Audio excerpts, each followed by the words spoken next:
Anggi sendiri ada nggak pengalaman yang mungkin tadi kalau di sekolah itu nggak didapetin, tapi pada akhirnya dengan kegiatan-kegiatan, informasi-informasi digital, ada akhirnya Anggi mengetahui hal tersebut. Mungkin cerita personal Anggi nih gimana? Oke, jadi mungkin negotiation skill ya. Negotiation. Bener banget. Ketika kita berhadapan dengan guru, mungkin kita berbeda pendapat, itu pentingnya negotiation skill. Dan aku tidak mendapatkan pelajaran formal di sekolah yang mengajarkan kita negotiation. Kebanyakan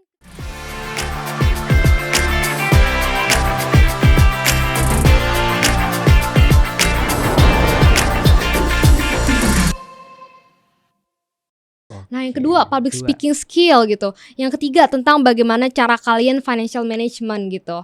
Dan yang terakhir adalah bagaimana kalian bisa membangun personal branding, dan tentunya personal branding itu adalah suatu hal yang bisa kalian lakukan untuk membuka opportunity lain. Wow, oke. Tadi ada 4 hal yang pada akhirnya Anggi Iya. pelajarin di luar, mulai dari negotiation, public speaking, financial management, dan juga personal branding. Nah, ini mungkin juga bisa jadi kiat-kiat dan juga poin-poin yang teman pengamat cari tahu lebih lanjut yang untuk nantinya menunjang pendidikan di masa depan, terutama melalui tadi penunjangannya di masa digital gitu ya. Oke. Nah, Anggi tadi aku kepo juga. Anggi sempat nyebutin kalau dulu juga mencari tahu ya dari educational content creator lainnya gitu.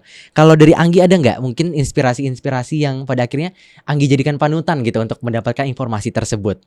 Oke, jadi dari dulu aku SD itu aku sudah gunain YouTube aku untuk kayak explore tentang DIY, aku explore tentang bagaimana cara berbicara bahasa Inggris dan lain-lainnya dari salah satu content creator namanya Peachy Leaf. Nah, berjalannya waktu aku ketemu sama konten-konten creator yang ada di TikTok yang tidak bisa aku sebutkan satu persatu, dan itulah yang mengubah mindset aku saat aku kelas 1 SMA. Aku sudah memikirkan tentang nanti kerjanya gimana, bagaimana cara jawab interview kerja, terus apa itu pekerjaan BUMN dan lain-lainnya, karena aku dari kelas 1 SMA aku sudah mengonsumsi informasi-informasi dan konten-konten dari para konten kreator di TikTok yang tidak bisa aku sebutkan. Aku sudah mempelajari itu saat aku ke 1 SMA. Jadi ketika anak-anak SMA lainnya cuman belajar jurusan IPA or IPS and then kuliah di mana, aku sudah mempelajari bagaimana sih cara kita interview nanti kerja bagaimana dan lain-lainnya. Dan itu aku tidak bisa menyebutkan satu persatu konten kreatornya, tapi masih banyak konten kreator yang di luar sana yang aku tidak bisa sampaikan terima kasih, tapi I really want to say thank you for all. Wih, ini jadi contekan juga ya bagi teman pengamat semua. Carinya di TikTok tuh udah banyak banget, dan tadi mungkin akun YouTube yang Anggi sebutkan bisa juga untuk dicontek-contek nih, kira-kira apa aja tipsnya. Oke. Nah, Anggi, kalau tadi terkait mungkin aku ngebahas lagi perjalanan Anggi selama jadi content creator gitu ya. Ada nggak, Anggi, mungkin feedback yang pada akhirnya membuat Anggi aduh tersentuh banget nih karena apa yang Anggi bagikan ternyata seberdampak itu, atau mungkin bukan hanya kita nggak boleh bias positifnya aja tapi ada negatifnya ya. Mungkin feedbacknya itu kadang-kadang ngeselin juga nih. Kalau dari Anggi gimana, ada nggak tuh, Anggi? Oke, kalau di aku sendiri alhamdulillah kita berbicara positifnya, teman-teman banyak di luar sana yang belum aku kenal tapi mereka sudah DM aku, ada yang bahkan sampai email aku, mereka menjelaskan bahwa alhamdulillah konten-konten aku bisa berhasil membuat mereka lebih semangat belajar. Padahal dulu di zaman aku ngerasa semangat belajar tapi ya nggak semangat ini banget gitu. Tapi banyak anak-anak di luar sana yang seumuran aku, mereka semangat banget belajar karena alhamdulillah dengan konten-konten aku, mereka tidak melihat itu sebagai pameran, tapi itu mereka melihat ini sebagai motivasi gitu. Jadi alhamdulillah aku udah dilihat sebagai inspirasi mereka. Dan berbicara tentang feedback negatifnya, yes, tadi yang seperti tadi ya, ngapain sih gunain Instagram untuk personal branding atau sebagai content creator, lu bukan siapa-siapa. Tapi kan kembali lagi ya, gak akan ada satu kalau belum ada nol gitu. Betul, gak akan ada satu kalau belum ada nol. Jadi jangan takut juga ya untuk teman pengamat memulai di sini. Oke, nah Anggi, tadi kita ngomongin juga terkait dengan pendidikan gitu. Kalau menurut Anggi sendiri, apa yang diajarkan mungkin kembali lagi tadi yang di sekolah dengan apa yang mungkin Anggi bagikan di sosial media, apakah aku ngomongin di sekolah gini ya, apakah menurut Anggi sendiri mungkin ini cukup subjektif, masih relevan gak sih, Anggi? Relevan, oke. Jadi untuk pendidikan di sekolah sendiri, aku masih belum bisa menyatakan tidak relevan sama sekali. Karena pendidikan di sekolah itu adalah hasil diskusi para menteri-menteri yang lebih hebat dari aku tentunya. So that's why pendidikan di Indonesia sangat-sangat relevan tentunya. Tapi satu hal mungkin untuk kalian sebagai siswa atau anak murid atau para mahasiswa lainnya, gunakan memang institusi kalian adalah relevansi pendidikan, tapi juga gunakan inisiatif kalian mandiri dan kreativitas untuk terus berkembang, karena kita memang sekolah tapi kita tidak bisa rely atau dalam bahasa Indonesianya bergantung kepada satu institusi saja untuk berkembang dan menguasai dunia ini. So that's why kita harus mempunyai inisiatif, mungkin secara lomba atau organisasi atau memperluas networking gitu teman-teman semua. Jadi relevansi itu terus dijalanin dan bagaimana caranya kita sebagai SDM-nya di situ untuk terus berkembang di luar sekolah. Oke, bener banget karena nggak semuanya itu selalu dalam kata benar atau salah gitu ya Anggi. Pasti ada plus minusnya terutama juga dari kurikulum yang ada. Nah, tadi ngomongin juga tentang kurikulum nih Anggi, terkait juga Anggi sempat nyebutin terkait dengan menteri-menteri ya. Nah, kalau di Mas Menteri yang sekarang ini Pak Nadiem ada pembaharuan namanya kurikulum merdeka gitu. Nah, Anggi pernah dengar gak sebelumnya? Pernah dong. Pernah dengar, tapi udah ngerasain belum Singgi? Belum, karena pas itu aku masih kelas 3 SMA Kelas dan 3 kurikulum SMA. itu kelas 1. Kelas 1, oke. Tapi untuk masuk ke kuliah itu udah berubah sesuai dengan kurikulum merdeka itu ya? Iya, lumayan. Oke. Nah, ngomong-ngomong tentang kurikulum merdeka, mungkin yang sepengetahuan Anggi walaupun belum merasakan gitu ya, bagaimana pendapat Anggi terkait kurikulum ini? Apakah mungkin tadi efektif atau mungkin jadi cukup menantang juga ketika diterapkan? Oke, aku bakalan bilang cukup menantang ya teman-teman. Karena gini ya, ketika aku tidak menyetujui, aku akan salah gitu. Karena apa?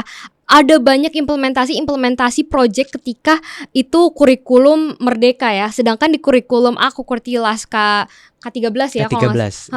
itu tidak ada project-project seperti Iya. kayak menanam dan lain-lainnya. Dan kita mengetahui Indonesia sekarang sudah ada di urgency perubahan iklim. So that's why it's time for us to educate people or students tentang climate change. Dan bagaimana ya alhamdulillah kurikulum merdeka ini ada implementasi project yang mendukung green gitu. Nah, so that's why I agree with that. And the second one, ketika kalian memilih jurusan kuliah itu akan disesuaikan dengan pelajaran ya. Pelajaran peminatan yang diambilnya peminatan gitu ya. gitu. Sedangkan di kurikulum aku yang sebelumnya itu cuma ada IPA, IPS atau enggak bahasa gitu. Nah, kalau sekarang kan peminatnya ada banyak ya. Nah, itu akan bagus teman-teman untuk kalian bisa mempersiapkan, misalnya nanti kalian mau jurusan di fakultas FEB gitu. Berarti kalian sudah memilih nih peminatan salah satunya lebih fokus ke ekonomi gitu.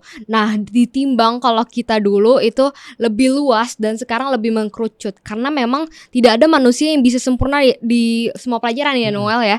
Pastinya akan ada beberapa pelajaran yang menonjol dan itu kurikulum merdeka itu sangat mendukung akan hal itu gitu.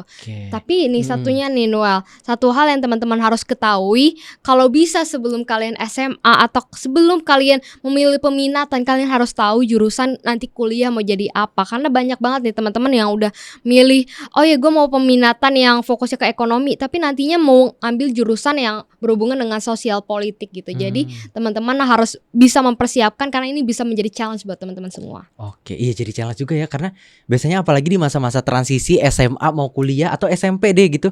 Kita tadi tuh kalau misalnya dari aku ya, aku dulu pengen banget nih jadi HI, pokoknya HI agar harga mati deh gitu. Tapi ternyata seberjalannya waktu ada perubahan-perubahan yang kita lihat juga mungkin dari pengalaman yang tadi Anggi juga sebutin atau mungkin informasi-informasi yang Anggi bagiin, teman-teman TikTok juga bagiin gitu. Oke.